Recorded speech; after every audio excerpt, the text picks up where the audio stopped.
Hi, this is Geetanjali. आज की इस वीडियो में हम डिस्कस करेंगे सिविल जजमेंट राइटिंग। ये civil judgment writing MP judiciary में 2009 में पूछा गया क्वेश्चन है। क्वेश्चन के फैक्ट हैं कि ए प्लेंटिफ है जिसने सूट फाइल किया है एक्स, वाई और जेड पर 14,000 रुपये की रिकवरी के लिए, साथ में कोस्ट।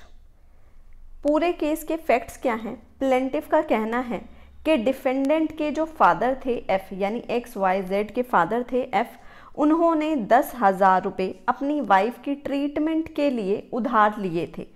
एफ की रिक्वेस्ट पर प्लेंटिफ ए ने ये 10,000 रुपये 25 दिसंबर 2002 को एफ को दे दिए थे और उसी दिन पर एफ ने एक प्रोमिसरी नोट एग्जीक्यूट किया था प्लेंटिफ के फेवर में 1% पर मंथ इंटरेस्ट के साथ। उसके साथ ही प्लेंटिफ कहता है कि जो प्लेंटिफ का अकाउंटेंट है एम, इसने वो प्रोनोट लिखा था एफ के बिहाफ पे और वो रिसीट बनाई थी। उसके बाद प्लेंटिफ का कहना है कि एफ ने ओरली प्रॉमिस किया था कि वो इस लोन अमाउंट को 2 महीने के अंदर अंदर इंटरेस्ट के साथ वापस कर देगा। उसके 2 महीने बाद जब प्लेंटिफ ने एफ से ये अमाउंट वापस मांगा तो उसने ये अमाउंट वापस करने से मना कर दिया। उसके बाद जनवरी 2004 में एफ की डेथ हो जाती। एफ की डेथ के बाद प्लेंटिफ ये लोन अमाउंट ओरली और रजिस्टर्ड पोस्ट से डिफेंडेंट नंबर 1, 2 और 3 यानी एक्स, वाई, जेड से मांगते हैं। उसके बाद प्लेंटिफ के ये अमाउंट मांगने के बाद भी डिफेंडेंट्स ने ये अमाउंट वापस नहीं किया, ना तो प्रिंसिपल अमाउंट और ना ही इंटरेस्ट। इसलिए प्लेंटिफ ने ये सूट फाइल किया है 24 दिसंबर 2005 को 10,000 रुपये प्रिंसिपल सम की रिकवरी के लिए, साथ ही 3600 रुपये इंटरेस्ट के लिए, नोटिस चार्ज 400 रुपये, साथ में 1% पर मंथ के इंटरेस्ट के साथ ये सारा अमाउंट क्लेम किया है अपने सूट में। उसके बाद डिफेंडेंट की प्लीडिंग है, जब ये सूट प्लेंटिफ ने फाइल कर दिया एक्स, वाई, जेड के नाम पर, तो इस सूट को कंटेस्ट किया एक्स और वाई ने। जेड जो कि थर्ड सन है एफ का, वो एक्स पार्टी रहा। डिफेंडेंट नंबर 1 और डिफेंडेंट नंबर 2 मना करते हैं कि उन्हें नहीं पता है कि ऐसा कोई प्रोमिसरी नोट एग्जीक्यूट किया गया हो। वो साथ ही ये भी बोलते हैं कि अगर उनके फादर ने ये अमाउंट लिया है तो पे करने की ड्यूटी भी उन्हीं के लाइफ टाइम में उनकी थी। उसके बाद डिफेंडेंट नंबर 1 और डिफेंडेंट नंबर 2 डिनाई करते हैं कि उन्हें कोई नॉलेज है एग्जीक्यूशन की, मतलब वो कहते हैं कि कोई ऐसा प्रोमिसरी नोट एग्जीक्यूट हुआ था तो इसकी हमें नॉलेज नहीं है। साथ ही वो कहते हैं कि अगर कोई ऐसा अमाउंट लिया गया था उनके फादर द्वारा तो उनकी लाइफ टाइम में उन्होंने वो वापस कर भी दिया है। साथ ही ये कहते हैं कि जो प्रोमिसरी नोट है ये इनसफिशिएंटली स्टैम्प्ड है, जो स्टैम्प ड्यूटी थी वो नहीं लगी हुई है, इसलिए ये इनएडमिसिबल है एविडेंस में। साथ ही वो कहते हैं कि जो ये प्लेंटिफ है ये मनी लेंडर है और इसने एमपी मनी लेंडर एक्ट को कंप्लाई विद नहीं किया है, इसलिए वो इस अमाउंट के इंटरेस्ट और सूट की कोस्ट के लिए एंटाइटल नहीं है। साथ ही ये कहते हैं कि डिफेंडेंट के फादर किसी तरह की कोई असेट छोड़कर नहीं गए हैं और जो ये डिफेंडेंट है ये पुअर एग्रीकल्चरिस्ट हैं, इनके पास सिर्फ 2 बीघा लैंड ही है। उसके साथ ही कहते हैं कि अगर कोर्ट इनके ऊपर कोई लाइबिलिटी इम्पोज करती है 250 रुपये पर मंथ की इंस्टॉलमेंट में इस अमाउंट को पे कर पाएँ। उसके बाद प्लेंटिफ की साइड से आती है प्लेंटिफ की एविडेंस। प्लेंटिफ एग्जामिन करवाते हैं खुद को एज प्लेंटिफ विटनेस 1 और प्रूव करते हैं जो भी प्रोमिसरी नोट एग्जीक्यूट हुआ था और जो रिसीट थी उसको प्रूव करते हैं। साथ ही वो कोर्ट में डिमांड नोटिस, पोस्टल रिसीट और एक्नॉलेजमेंट जो है नोटिस की उसे प्रोड्यूस करते हैं। क्रॉस एग्जामिनेशन में प्लेंटिफ इस बात को एडमिट करते हैं कि डिफेंडेंट स्मॉल एग्रीकल्चरिस्ट हैं। साथ ही वो इस बात को भी एडमिट करते हैं कि उनके पास मनी लेंडर सर्टिफिकेट नहीं है क्योंकि वो मनी लेंडिंग का बिजनेस नहीं करते हैं। प्लेंटिफ ने फिर अपने अकाउंटेंट एम को एग्जामिन करवाया। एम ने कहा कि जो प्रोनोट था और जो रिसीट थी वो उसने ही लिखी है। साथ ही वो प्लेंटिफ की जो एविडेंस थी उसको कोरोबोरेट करते हैं। जब उसकी क्रॉस एग्जामिनेशन की जाती है तो वो इस बात को एडमिट करते हैं कि उन्होंने एफ से इस बात के लिए नहीं पूछा था कि वो किस पर्पज़ के लिए ये लोन अमाउंट ले रहे हैं। उसके बाद आती है डिफेंडेंट की evidence. Defendant number 1 x examine करवाते हैं खुद को और जो भी प्लेंट में एलिगेशन लगाए गए हैं उनको मना करते हैं। वो कहते हैं कि उनके फादर एफ ने अपने मरने से पहले बताया था कि कोई भी डेट आउटस्टैंडिंग नहीं है। क्रॉस एग्जामिनेशन में वो इस बात को एडमिट करते हैं कि रीपेमेंट ऑफ लोन की कोई रिसीट उनके पास नहीं है। साथ ही वो इस बात को भी एडमिट करते हैं कि प्लेंटिफ ने जो नोटिस भेजा था वो उन्हें रिसीव हुआ था, पर उन्होंने उसका रिप्लाई नहीं किया। डिफेंडेंट विटनेस 1X ये भी डिपोज करते हैं कि ये स्मॉल एग्रीकल्चरिस्ट हैं, इनके पास 2 बीघा ज़मीन ही है और इसके सपोर्ट के लिए जो भी सर्टिफाइड कॉपी है रेवेन्यू रिकॉर्ड की वो साथ में लगाते हैं। डिफेंडेंट ने इसके बाद अपनी मदर एल को एग्जामिन करवाया। वो डिपोज करती हैं कि उनके हस्बैंड ने कभी कोई पैसा उधार तो लिया था पर वो वापस कर दिया था। उसके साथ ही जब उन्हें क्रॉस एग्जामिनेशन किया गया तो वो नहीं बता पाई कि उनके हस्बैंड ने कितना amount of money loan amount लिया था और किस क्रेडिटर को उन्होंने वो वापस पे किया था। अब ये थे हमारे क्वेश्चन के फैक्ट्स। स्टार्ट करते हैं जजमेंट राइट। सबसे पहले लिखेंगे कैपिटल लेटर्स में कोर्ट का नाम, उसके बाद लिखेंगे प्रिजाइडेड बाय। तो यहाँ पे जो भी सिविल जज हैं उनका नाम आएगा अगर क्वेश्चन में दे रखा है, नहीं दे रखा तो ये प्लेस रहेगा ब्लैंक। उसके बाद राइट हैंड साइड पर लिखेंगे CIS number, civil suit number, date of institution. उसके बाद लेफ्ट हैंड साइड पर लिखेंगे प्लेंटिफ का नाम, फादर का नाम, एज, रेजिडेंस ऑफ और ऑक्यूपेशन वर्सेस जो भी डिफेंडेंट हैं हर डिफेंडेंट की पूरी डिटेल आएंगी। यहाँ पे क्योंकि 3 डिफेंडेंट हैं तो तीनों डिफेंडेंट की पूरी डिटेल आएंगी, उनका नाम, उनके फादर का नाम, एज, रेजिडेंस ऑफ और ऑक्यूपेशन। उसके बाद लिखेंगे कि दोनों की साइड से कौन से काउंसिल प्रेजेंट हो रहे हैं, प्लेंटिफ की साइड से कौन है और डिफेंडेंट की साइड से कौन है। फिर सेंटर में लिखेंगे कैपिटल लेटर्स में जजमेंट, फिर लिखेंगे किस दिन ये जजमेंट प्रोनाउंस हुआ।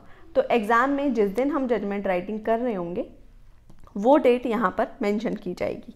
अब यहाँ सिविल जजमेंट राइटिंग के लिए ये बात ध्यान रखनी है, पैरा नंबर 1 से लेकर पैरा नंबर 4 तक हर सिविल जजमेंट राइटिंग में सेम रहेगा।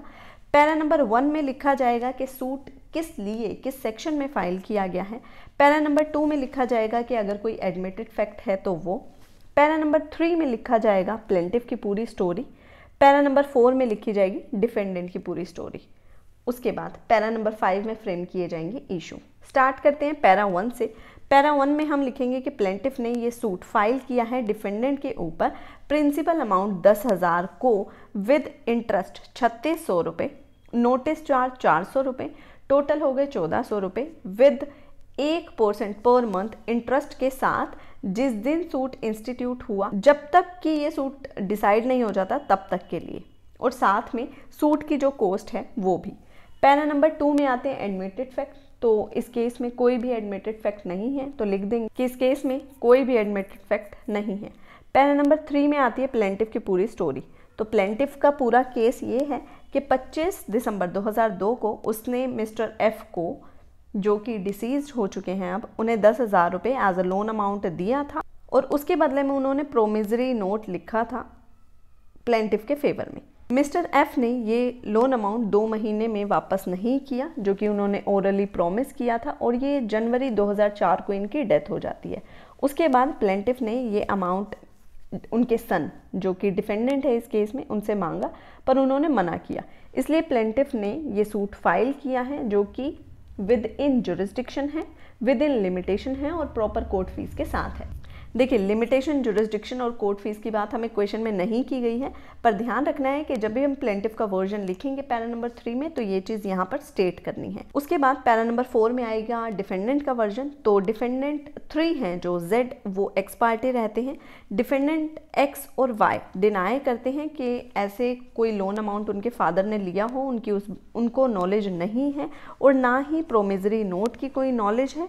साथ ही वो ये डिफेंस लेते हैं कि ये जो प्रोमिसरी नोट है ये इनसफिशिएंटली स्टैम्प्ड है, और प्लेंटिफ जो हैं वो मनी लेंडर हैं और वो MP मनी लेंडर एक्ट को कंप्लाई विद नहीं करते हैं। साथ ही डिफेंडेंट्स ये भी कहते हैं कि डिफेंडेंट के फादर कुछ भी असेट्स छोड़कर नहीं गए हैं। डिफेंडेंट जो हैं वो पुअर एग्रीकल्चरिस्ट हैं, उनके पास 2 बीघा लैंड है और अगर उन्हें कोर्ट लायबल करती है तो वो उनकी इंस्टॉलमेंट्स बांध दे 250 रुपये पर मंथ के हिसाब से। उसके बाद आएंगे हम पैरा नंबर 5 पे। यहाँ पे लिखेंगे जो भी पार्टीज़ ने एडमिट किया और जो भी बात डिनाई करी और पार्टीज़ को कोर्ट ने जब ओरली एग्जामिन किया, ऑर्डर 10 रूल 2 ऑफ सीपीसी में ध्यान रखना है जब भी किसी एक्ट का नाम लिखेंगे तो पहले उसका पूरा नाम लिखा जाएगा, जैसे कोड ऑफ सिविल प्रोसीजर, साथ में उसका ईयर 1908। उसके साथ ही हम ब्रैकेट में लिख देंगे कि जब भी अब हम जजमेंट राइटिंग में code of civil procedure word use करेंगे तो वहाँ पे हम लिखेंगे सीपीसी, ये लिखना ज़रूरी है। तो कोर्ट ने जब इन्हें ओरली एग्जामिन किया और एडमिशन और डिनाइल के बेस पे कोर्ट ये फॉलोइंग इशू फ्रेम करती है। जब भी इशू बनाए जाएंगे तो एक टेबल बनाई जाएगी। सबसे पहले सीरियल नंबर आएगा, फिर इश्यूज़ लिखे जाएंगे, फिर ऑनर्स ऑफ प्रूफ और फिर फाइंडिंग। सबसे पहला इशू बनेगा कि क्या डिफेंडेंट के फादर ने कोई प्रोमिसरी नोट प्लेंटिफ के फेवर में 10,000 रुपये के लिए एग्जीक्यूट किया था, क्वेश्चन मार्क। इसका ओनस होगा प्लेंटिफ के ऊपर। अब क्या ये प्रूव होगा या नहीं होगा ये हम बाद में फिल करेंगे, यानी फाइंडिंग्स वाले कॉलम को ब्लैंक रखेंगे, पर क्योंकि ये सोल्ड जजमेंट है तो यहाँ पे ये सारी चीज़ें फिल्ड हैं। सेकेंड इशू हम बनाएंगे कि क्या प्लेंटिफ एंटाइटल है 10,000 रुपये रिकवर करने के लिए डिफेंडेंट से, क्वेश्चन मार्क। इसका जो ओनस है वो भी प्लेंटिफ के ऊपर होगा। नेक्स्ट हम लिखेंगे कि क्या प्लेंटिफ एंटाइटल है 3600 रुपये के इंटरेस्ट, 400 रुपये के नोटिस चार्ज और फर्दर 1% पर मंथ के इंटरेस्ट के लिए, क्वेश्चन मार्क। इसका जो ओनस होगा वो भी प्लेंटिफ के ऊपर होगा। लास्ट इशू बनेगा जो कि हर सिविल जजमेंट राइटिंग में बनेगा, वो है रिलीफ और कोस्ट का। अब स्टार्ट करते हैं इनको एनालाइज करना। सबसे पहले हम कैपिटल लेटर्स में लिखेंगे determination and analysis of issue with reasons. एक एक इशू को लेके चलेंगे और उसे एनालाइज करना स्टार्ट करेंगे। सबसे पहले हम लेंगे इशू नंबर 1। यहाँ लिखेंगे पैरा नंबर 6 में section 102 of Indian evidence act 1872 के अकॉर्डिंग और लीगल मैक्सिम है एक्टोरी इनकम्बेंट ओनस प्रोबेंडी, जिसका मतलब है कि पूरे केस को प्रूव करने का जो ओनस है वो प्लेंटिफ के ऊपर होगा। प्लेंटिफ अपने इस बर्डन को डिस्चार्ज करने के लिए सबसे पहले खुद अपीयर होते हैं कोर्ट के सामने एज प्रोसिक्यूशन विटनेस 1 और कहते हैं कि 25 दिसंबर 2002 को उन्होंने 10,000 रुपये मिस्टर एफ को एडवांस दिया था, जो कि डिफेंडेंट्स के फादर हैं। इस केस में जो भी डिफेंडेंट है उनके फादर को दिया था क्योंकि उन्हें अपनी वाइफ का ट्रीटमेंट कराना था। ये फैक्ट रेलेवेंट होगा section 8 of Indian evidence act में, क्योंकि ये मोटिव कॉन्स्टिट्यूट कर रहा है कि किस कारण से ये लोन लिया गया था। डिसीज्ड यानी मिस्टर एफ ने एक प्रोमिसरी नोट एग्जिबिट P1, एक रिसीट एग्जिबिट P2 उसी दिन प्लेंटिफ के फेवर में एग्जीक्यूट की थी। प्रोसिक्यूशन विटनेस 1 ने ये स्टेट किया कि एफ ने ओरली प्रॉमिस किया था कि वो इस लोन अमाउंट को 2 महीने के अंदर अंदर विद इंटरेस्ट वापस कर देगा, पर एफ ने ये वापस नहीं किया। उसके बाद एफ जो है उनकी डेथ हो गई 2004 जनवरी में। उसके बाद प्लेंटिफ ने ये लोन अमाउंट उनके सन से, जो कि इस केस में डिफेंडेंट है, उनसे ओरली और रजिस्टर्ड नोटिस से मांगा, पर डिफेंडेंट ने वो अमाउंट पे नहीं किया। प्लेंटिफ ने कोर्ट में postal receipt exhibit P4, acknowledgement of notice exhibit P5 produce करी।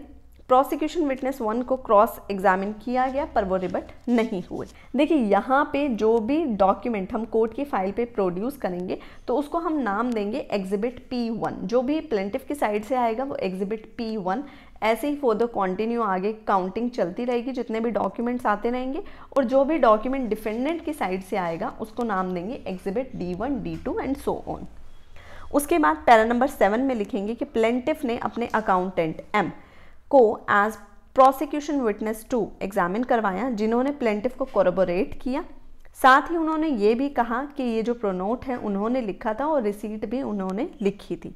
इनकी जो टेस्टिमनी है, यानी ये जो M है, इसकी जो टेस्टिमनी है ये रेलेवेंट होगी section 9 of Indian evidence act में, क्योंकि ये इस पूरे फैक्ट एंड इशू को सपोर्ट कर रहे हैं कि डिसीज ने ये प्रोनोट एग्जीक्यूट किया था। जब इन्हें क्रॉस एग्जामिनेशन किया जाता है तो ये इस बात को एडमिट करते हैं कि जब एफ ने ये लोन अमाउंट लिया था तो उन्होंने उससे पर्पज़ नहीं पूछा था कि वो किस लिए ले रहा है।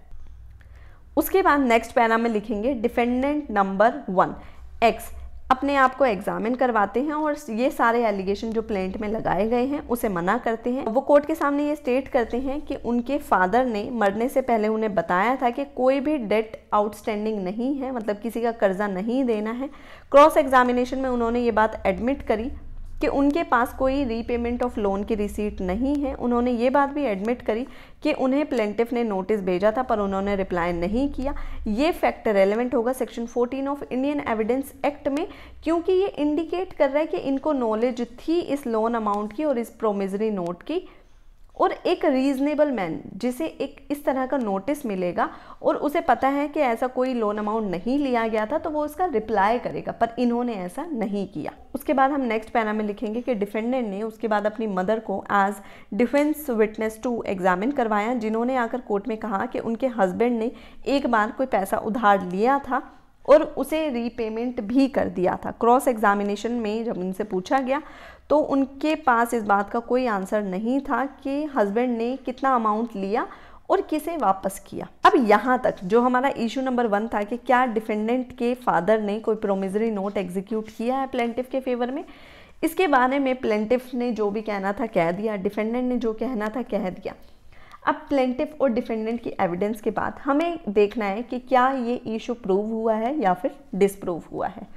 तो नेक्स्ट पैरा में हम लिखेंगे कि जो भी कोर्ट के सामने मैटर ऑन रिकॉर्ड आए हैं उनको देखते हुए कोर्ट का ये व्यू है कि section 4 of negotiable instrument act के अकॉर्डिंग एक प्रोमिसरी नोट एक ऐसा इंस्ट्रूमेंट है जो कि राइटिंग में है और उस पर एक अनकंडीशनल अंडरटेकिंग होती है जिसपे कि मेकर के साइन होते हैं कि वो एक सर्टेन सम को एक सर्टेन पर्सन को पे करेगा। एग्जिबिट P1 को देखते हुए ये बात क्लियर होती है कि प्रोमिसरी नोट जो कि डिफाइन किया गया है वो section 118 of negotiable instrument act के अकॉर्डिंग उससे प्रिज्यूम किया जा सकता है कि ये एग्जीक्यूट किया गया था किसी कंसिडरेशन के लिए, क्योंकि section 118 of negotiable instrument act बोलता है कि अगर किसी के पास कोई प्रोमिसरी नोट है मतलब उसने कोई पैसा उधार लिया है तभी किसी को प्रोमिसरी नोट उसने दिया है।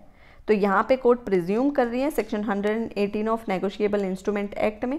साथ ही जो प्रोसिक्यूशन विटनेस 1 और प्रोसिक्यूशन विटनेस 2 हैं यानी कि वो प्लेंटिफ और जो उनका अकाउंटेंट है इनकी टेस्टिमनी से ये क्लियर होता है और जो भी डॉक्यूमेंट्री एविडेंस कोर्ट के सामने प्रोड्यूस किए गए हैं जैसे कि promissory note exhibit P1, receipt exhibit P2, demand notice exhibit P3, postal receipt exhibit P4 और एक्नॉलेजमेंट एग्जिबिट P5, ये सारी चीज़ें जो कोर्ट के सामने आई हैं।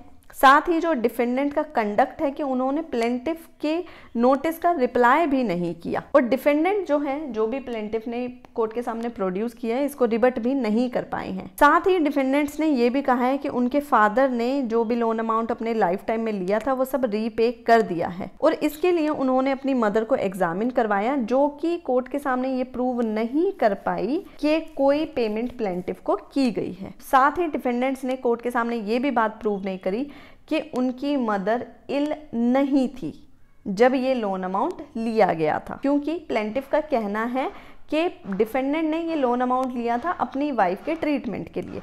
तो डिफेंडेंट को था कि वो ये बात कोर्ट में प्रूव करें कि उनकी मदर उस टाइम पे इल नहीं थी, पर उन्होंने इस बात को भी कोर्ट के सामने प्रूव नहीं किया। साथ ही डिफेंडेंट्स ने जो प्लेंटिफ की प्लीडिंग्स हैं उसे भी डिनाई नहीं किया है, इसलिए ऑर्डर 8 रूल 5 ऑफ CPC के अकॉर्डिंग ये डीम एडमिशन माना जाएगा कि प्लेंटिफ ने जो भी कहा है क्योंकि डिफेंडेंट ने डिनाई नहीं किया है तो ऑर्डर 8 रूल 5 के अकॉर्डिंग डिफेंडेंट ने ये बात एडमिट कर ली है।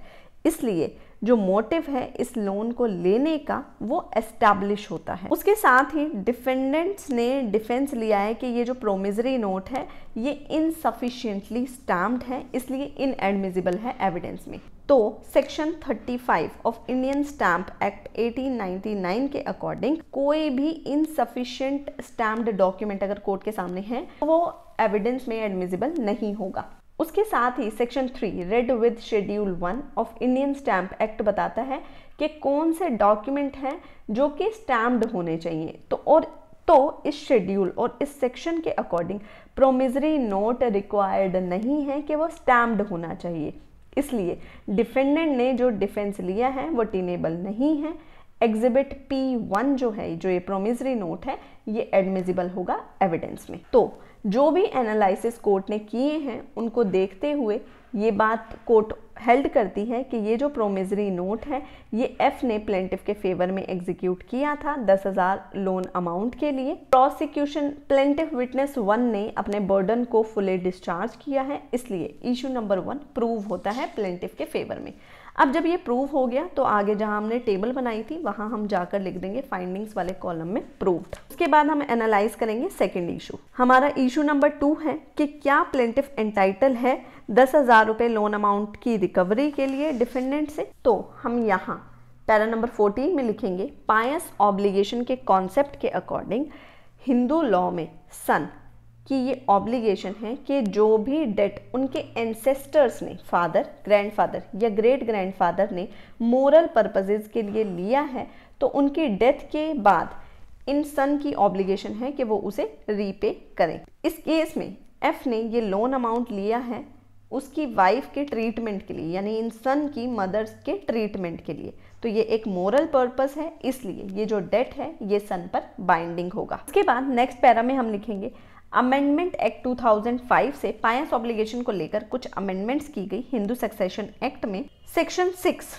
Subsection 4 of Hindu succession act के अकॉर्डिंग कोई भी सूट पायस ऑब्लिगेशन के बेसिस पे अलाउ नहीं होगा जब तक कि उसके साथ कोई और ग्राउंड ना हो। साथ ही जो सन हैं वो बाउंड नहीं होंगे अपने फोर फादर्स के डेट को डिस्चार्ज करने के लिए अगर वो 2005 की अमेंडमेंट से पहले लिया गया है। तो साथ ही ये जो सन हैं ये बाउंड नहीं होंगे अपने फोर फादर के डेट को डिस्चार्ज करने के लिए अगर वो 2005 के बाद लिया गया है। तो अगर 2005 से पहले का है तो वो बाउंड है डिस्चार्ज करने के लिए। साथ ही जो ये सन है इस पायस ऑब्लिगेशन के लिए तभी बाउंड होंगे जब इन्होंने 9 सितंबर 2005 से पहले बर्थ लिया हो।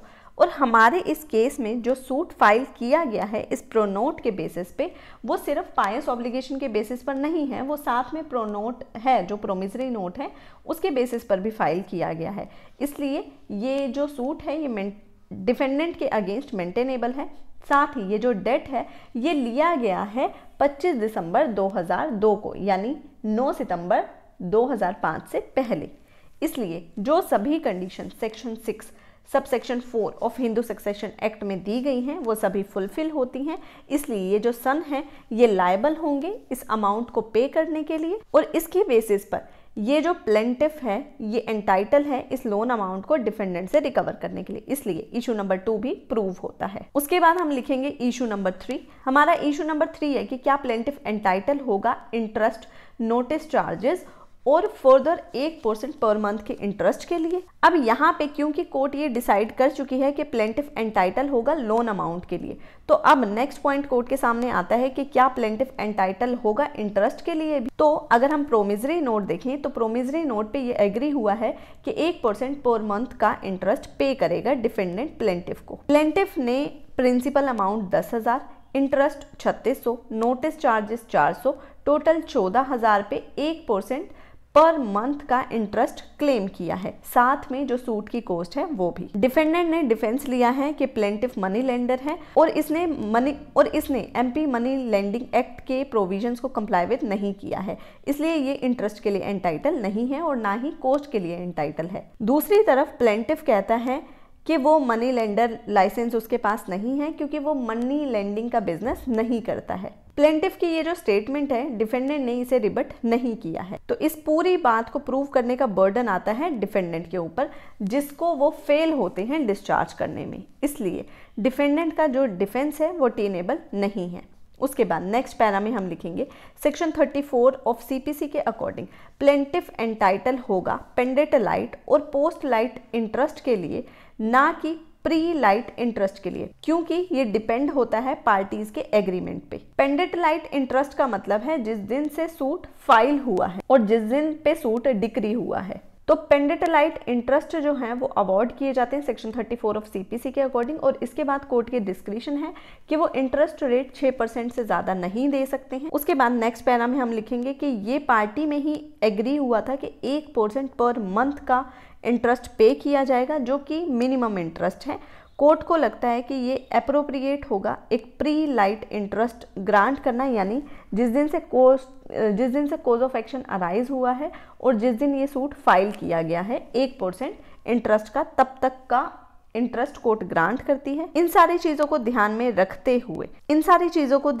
रखते हुए रेट ऑफ इंटरेस्ट जब सूट फाइल किया गया वो 3600 रुपये ही है। अब ये 3600 रुपये आया कैसे? Principal into rate into time divided by 100 करके। और जहाँ तक बात रही पोस्ट लाइट और पेंडेंटलाइट इंटरेस्ट की, तो डिफेंडेंट ये प्लीड करते हैं कि उनके फादर कोई भी असेट छोड़कर नहीं गए हैं और वो पुअर एग्रीकल्चरिस्ट हैं, उनके पास 2 बीघा ज़मीन ही है। और अपने इस सपोर्ट में वो अपनी सर्टिफाइड कॉपी भी लगाते हैं रेवेन्यू रिकॉर्ड की, एग्जिबिट D1। रेवेन्यू रिकॉर्ड एक पब्लिक डॉक्यूमेंट है as per section 74 of Indian evidence act और रेलेवेंट होगा section 35 of Indian evidence act में। तो इससे ये प्रिज्यूम किया जाता है कि ये एक जेन्युइन डॉक्यूमेंट है और जो सर्टिफाइड कॉपी है इसकी वो एडमिजिबल होगी section 77 of Indian evidence act में। और प्लेंटिफ ने इस फैक्ट को भी एडमिट किया है कि डिफेंडेंट जो है वो पुअर एग्रीकल्चरिस्ट हैं, तो इस बात को प्रूव करने की ज़रूरत नहीं है। इन सारी चीज़ों को ध्यान में रखते हुए कोर्ट अपने डिस्क्रिशन का इस्तेमाल करते हुए सेक्शन 34 ऑफ CPC के according simple interest 0.2% per month from the date of decree to the realisation की डेट और साथ ही 1% पर मंथ जो कि प्लेंटिफ ने क्लेम किया है वो ग्रांट करती है। साथ ही कोर्ट को ये ठीक लगता है कि ये जो रीपेमेंट है ये इंस्टॉलमेंट्स में की जाए।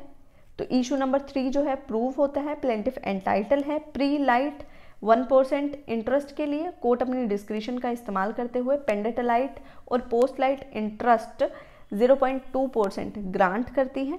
उसके बाद नेक्स्ट हमारा इशू था रिलीफ और कोस्ट का।